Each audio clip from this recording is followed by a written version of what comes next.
Quand je prends dernièrement les propos d'Emmanuel Macron sur l'Afrique, eh bien, tout Africain conscient devrait donc comprendre très vite tout ce qu'il a pu nous dire et qu'est-ce que ça signifie. Le général Tiani a dit il n'y a pas longtemps du changement donc de tactique ou de stratégie des forces françaises en Afrique. Et je pense qu'il est venu le confirmer. Il s'agit de dissoudre et de garder un dispositif socle.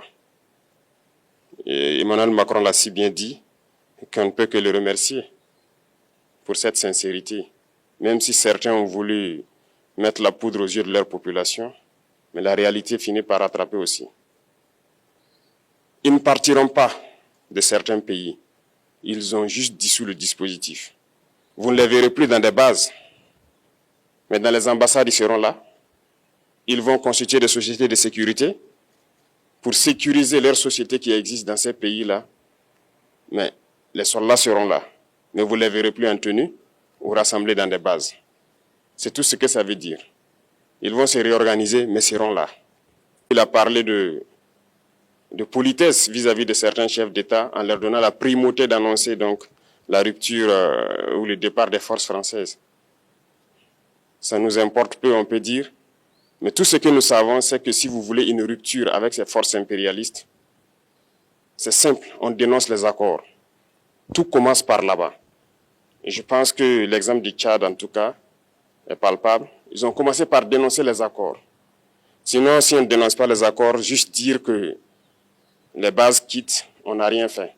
Parce que le problème se trouve dans les accords coloniaux de défense qui ont été signés depuis l'indépendance. Le plus dangereux n'est pas ceux-là que vous voyez dans les bases. Le plus dangereux, ce sont les conseillers militaires. Les conseillers militaires existent dans tous ces pays.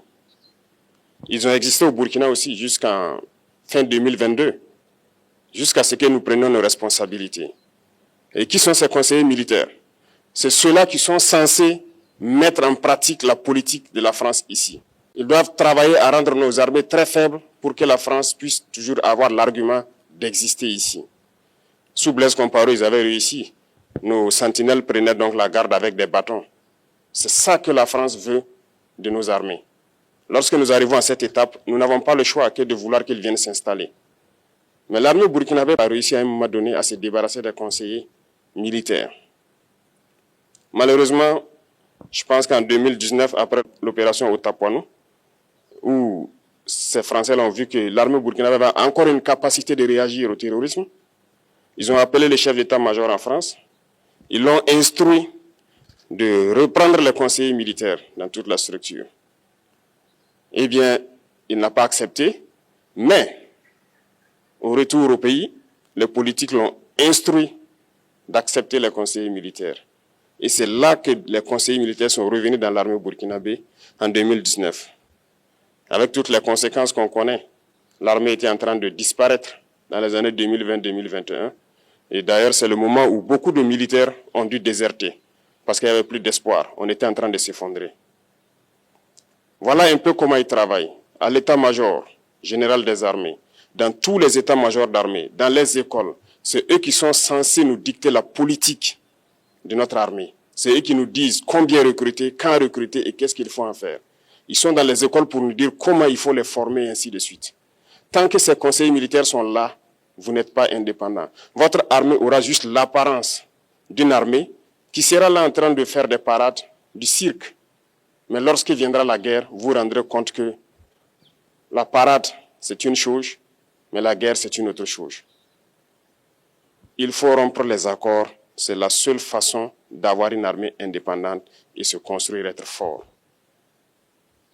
Mais beaucoup de gens ne le comprennent pas peut-être. Et même avec ces accords, la France choisit dans nos États des élèves officiers pour aller les former. C'est à travers ces mêmes accords. Mais en réalité, ces officiers qui partent se former pour la plupart, pour la France, ils viennent pour servir l'État français dans leur pays. Ils ne viennent pas pour servir nos pays.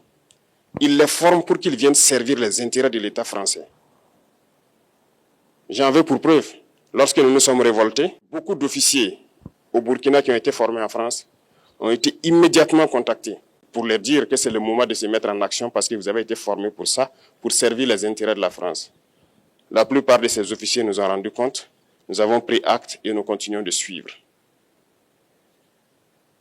Lorsque un officier formé en France arrive dans son pays et par malheur meurt soit par accident ou bien sur le champ de bataille, en France, il y a une nuit d'hommage aux morts dans l'armée, comme partout ailleurs.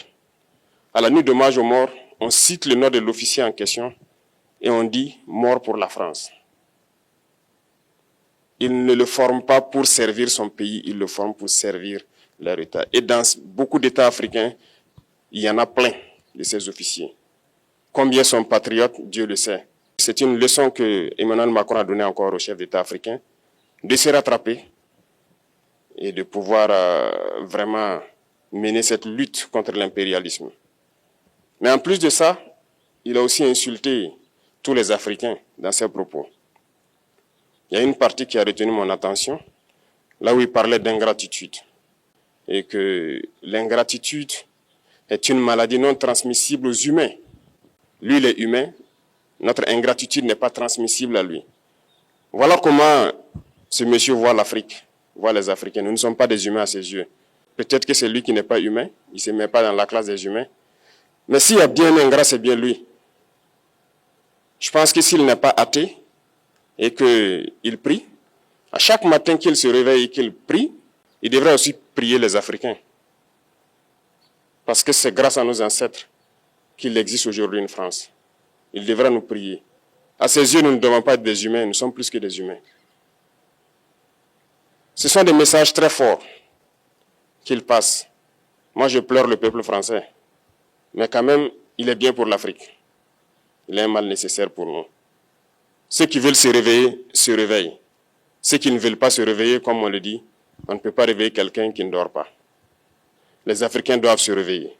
Nous devons travailler à être indépendants, à faire au moins ce que nos peuples connaissent le bonheur.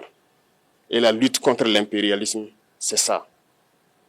Il faut décoloniser les mentalités, prendre en compte toutes ces données-là, parce que le monde nous donne tellement d'exemples à voir. Pour eux, il n'y a pas de morale. Ils peuvent vous désigner aujourd'hui terroriste, mais demain, vous êtes un héros. Par leur simple bouche, ils décident de ce qu'ils font. Ils parlent de démocratie, mais ils se font eux-mêmes des coups d'État constitutionnels entre eux. Ils parlent des droits de l'homme, mais ils déciment des populations ailleurs. L'Africain doit se réveiller, l'Afrique doit se réveiller. Et le combat contre l'impérialisme est permanent. Et je vous invite à incorporer ce combat, à travailler en sorte que nous soyons réellement indépendants, que nous soyons autosuffisants et que nous puissions nous développer, connaître le bonheur, ce à quoi notre peuple aspire. Merci, je vous souhaite une très bonne journée, une très bonne semaine et une très bonne année.